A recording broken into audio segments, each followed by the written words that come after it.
కొలంబోలో జరిగిన T20 world cup కోసం భారత్ పాకిస్తాన్ మధ్య మ్యాచ్ జరిగింది.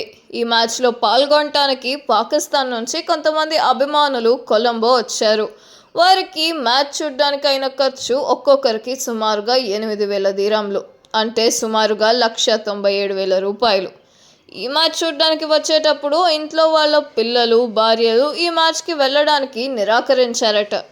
ఎందుకంటే భారత్ పాకిస్తాన్ మధ్య జరిగే మ్యాచ్లో పాకిస్తాన్కు ఓడిపోవడం అలవాటుగాను, ఇండియాకు గెలవడం పరిపాటిగాను మారిందన్నారట. పాకిస్తాన్ గెలిచిన సందర్భం ఈ తరం మహిళలకు, ఈ తరం పిల్లలకు అసలు తెలియదట. అందుకే ఇండియా పాకిస్తాన్ మ్యాచ్ అంటే ఓడిపోయే మ్యాచ్ అని ఒక అభిప్రాయానికి వచ్చారు.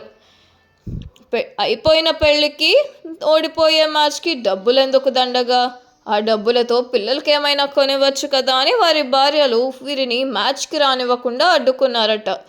వాళ్ళ పిల్లలు మాత్రం ఇండియా పాకిస్తాన్ క్రికెట్ మ్యాచ్లో పాకిస్తాన్ గెలిచిన విషయం మేము వినలేదు, కనలేదు, అది ఎలాగో సాధ్యం కాదు, కాబట్టి కనీసం ఒక మ్యాచ్ను ఏఐతో జరిపి ఆ మ్యాచ్లో పాకిస్తాన్ను గెలిపించి మాకు ఆనందం కలుగజేయమని వాళ్ళ తల్లిదండ్రుల్ని కోరుతున్నారట.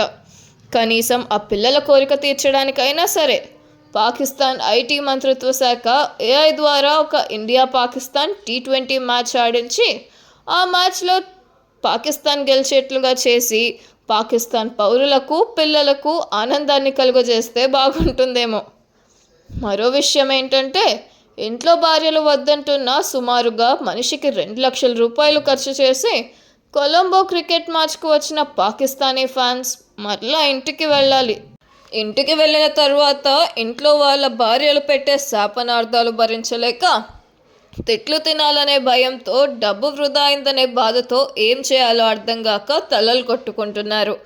పాకిస్తాన్కు ఇండియాలో టెర్రరిస్టులను ఎగదోసేంత శ్రద్ధలో కొంత భాగమైన వారి క్రికెట్ ట్రైనింగ్ ఇవ్వడంపై పెడితే అప్పుడప్పుడన్నా మంచి ఫలితాలు వస్తాయేమో.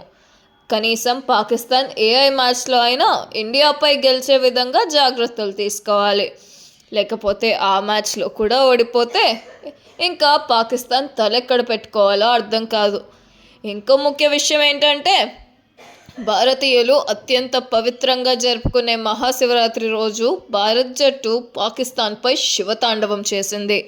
114 పరుగులకే అందరినీ ఆల్అవుట్ చేసి 61 పరుగుల తేడాతో పాకిస్తాన్పై ఘన విజయం సాధించటం భారత్ అభిమానులందరికీ ఒక తీపి గుర్తుగా ఉంటుంది. ఏదైనా సరే ఈ శివరాత్రి భారత్ క్రికెట్ ప్రేమికుల పాలిట మహాశివరాత్రి, పాకిస్తాన్కి ఏమో కాళరాత్రి. చూడాలి పాకిస్తాన్ క్రికెటర్లు పాకిస్తాన్ వెళ్ళిన తర్వాత ఎన్ని సత్కారాలు అందుకుంటారో.